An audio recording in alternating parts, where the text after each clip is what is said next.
Main हम rectify करना चाहेंगे। हाँ। मैं भी लिख रही थी। पप्पू ने बोला कि सुप्रीम कोर्ट जा रहे हैं या हाँ। सुप्रीम कोर्ट की बात है। जी। ये सुप्रीम कोर्ट की बात क्लियर कर देना चाह रहे हैं हम। ये दोनों स्थिति में अगर सरकार हारती है तो सरकार जाएगी, तभी भी हमको जाना तब भी जाना होगा, तभी भी हमको जाना होगा। अगर हम हारते हैं तब भी जाना जाना होगा। इसलिए ऐसा नहीं है कि हम कोर्ट के पर विश्वास नहीं कर रहे हैं या पहले अपने प्लान कर रहे हैं, है ना। चौराज होने वाला है बीपीएससी री एग्जाम के मामले में पटना हाई कोर्ट में सुनवाई कि शुरुआती दौर से 6 दिसंबर से जितनी सारी घटनाएं चल रही है ना, उन सारी घटनाओं को क्रमबद्ध ढंग से मेंशन किया जा रहा है और हम लोग जितनी डिमांड्स हैं, जिस चीज को हमने हर जगह रखा है, उन सारी चीजों को रखा जा रहा है। नॉर्मली क्या था कि बाकी जो रिट फाइल है, रिट में कुछ ही पॉइंट्स को रखे गए हैं, जिसमें जो है जैसे रिट में कुछ पॉइंट्स को रखे गए, जैसे कुछ राम कुमार वाले केस में, कुछ प्रशांत शेखर वाले हैं, कुछ नेहार प्रवीण वाले हैं, कुछ जो है आशीष आनंद वाले, तो वो सारे के सारे और उस प्लस इसको, यानी एक भी इशू अब छूटने वाला नहीं। और मैंने कहा था कि लैंडमार्क जजमेंट होगा, लैंडमार्क हियरिंग होगी। तो देखिए साहब, ये लैंडमार्क जजमेंट भी होगा, लैंडमार्क हियरिंग भी होगा। साहब पीटी पास से हम लोग को, देखिए हम लोग किसी कोई निगेटिव नहीं थे। ये जो पीटी पास किए हैं बच्चे, उनको ये लग रहा है कि हम मेंस भी क्वालिफाई कर देंगे। साहब मेंस के बच्चों ने लाके हम लोग को कॉपी दिखाई, इंटरव्यू वालों ने कॉपी दिखाई, किस प्रकार मेरे बैग में रखा हुआ है कि किस प्रकार पार्शियलिटी होती है। तो ये जो थोड़ा लोग जो है लॉलीपॉप देते हैं कि साहब इनका पीटी हो गया है, कुछ लोग ये भी कहते हैं एक्स्ट्रा रिजल्ट जारी किया जाएगा, ये सारी अफवाहों से बचें। और सारे के सारे पत्रकारों से भी उम्मीद है कि इस प्रकार की बातें ना करें। ऐतिहासिक फैसला होगा सर, बिल्कुल ऐतिहासिक। जब जो है हियरिंग हो रही है और ऐतिहासिक केस गया है, तो इसका फैसला भी ऐतिहासिक होगा। लड़े पहले दिन तो सबने यही कहा कि साहब आज तक बीपीएससी कभी हारी नहीं है, और हमने कहा कि साहब यहाँ हार जीत की बात नहीं, यहाँ न्याय की बात है और सत्य में हमेशा जयते होता है। तो उन सारे लोगों को हम लोग बता देना चाहते हैं कि साहब जिस शिद्दत से हम लोग लड़ रहे हैं, उस शिद्दत से हम लोग को पूरा विश्वास है कि रिजल्ट भी आएगा। और कम से कम हम लोग 400 जजमेंट हमने स्टडी किया है, हर एंगल से, टेक्निकल पॉइंट से लेके इरेगुलरिटीज को लेके हाथ बीपीएससी से घेरने की कोशिश की गई है। और अब एक स्टेप और आगे जा रहे थे, पीआईएल भी डालने वाले हैं, ठीक है। नहीं जरूरी है सर निस्वार्थ भाव से, जहां सारे संचालक जो है मेंस चला रहे हैं और अपना बता रहे हैं कि नहीं मेंस ना चलाएंगे तो क्या चलाएंगे।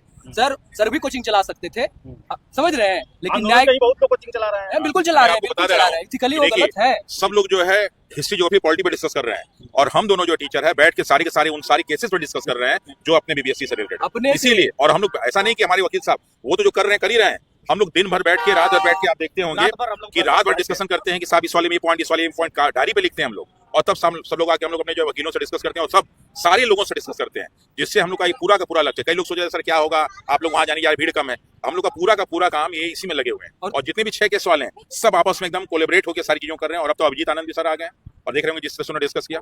तो जब हम लोग को ये महाभारत का युद्ध लड़ना है ना, तो जब वहाँ 5 अधिकारी, 6 अधिकारी, 10 अधिकारी हैं, तो यहाँ भी तो 10 भाई कृपाचार्य, द्रोणाचार्य, भीष्म पितामह भी थे, और इधर छोटे बच्चे थे, अर्जुन थे, युधिष्ठिर थे।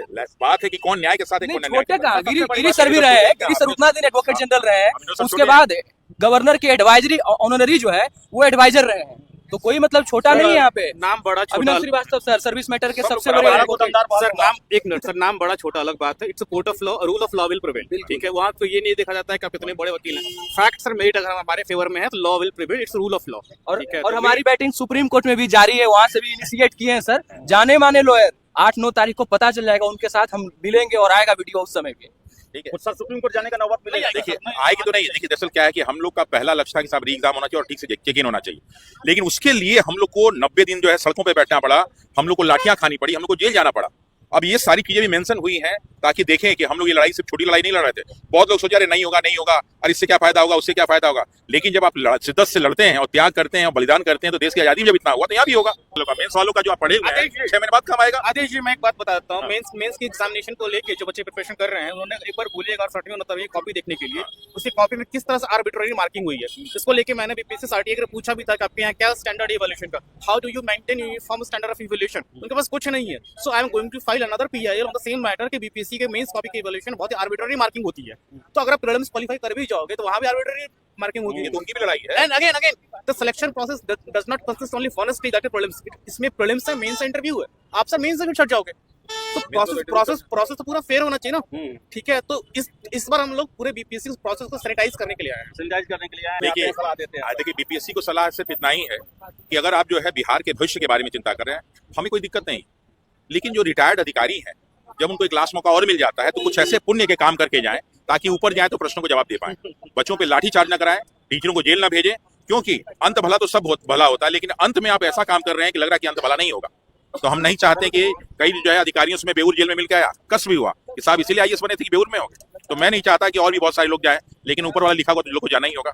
और आप भी देख रहे होंगे जितने सारे केसेस, और इसमें कई लोग नीट से तो तुलना करते हैं, साहब नीट भी ऐसा नहीं था जैसा बीपीएससी का मुद्दा है। तो हम जिस शिद्दत से लड़ रहे हैं, हम लोग को विश्वास है कि इसमें इफ एंड बट नहीं है, विजय है तो है, सारे छात्रों की विजय होगी। बाकी आप सब क्या कुछ कहना चाहते हैं कमेंट में जरूर बताइएगा। बाकी कोर्ट में जिस तरीके से सुनवाई चल रही है उससे पता चलता है कि फैसला छात्रों के पक्ष में ही होगा, क्योंकि बहुत सारे सबूत छात्रों ने इकट्ठा कर लिया है। बाकी कुछ दिन वेट करना होगा, क्योंकि कोर्ट का निर्णय सोच समझ कर आता है और इसके लिए समय लगेगा। अब आगे का अपडेट 7 मार्च को ही पता चलेगा। तो फिर मिलते हैं किसी दूसरे वीडियो के साथ। वीडियो पसंद आया है तो लाइक, कमेंट और चैनल को सब्सक्राइब कर दें और अपनी राय कमेंट बॉक्स में जरूर बताइएगा कि री एग्जाम होना चाहिए या फिर नहीं। बाकी वीडियो देखने के लिए आप सबको धन्यवाद। जय हिंद, जय भारत।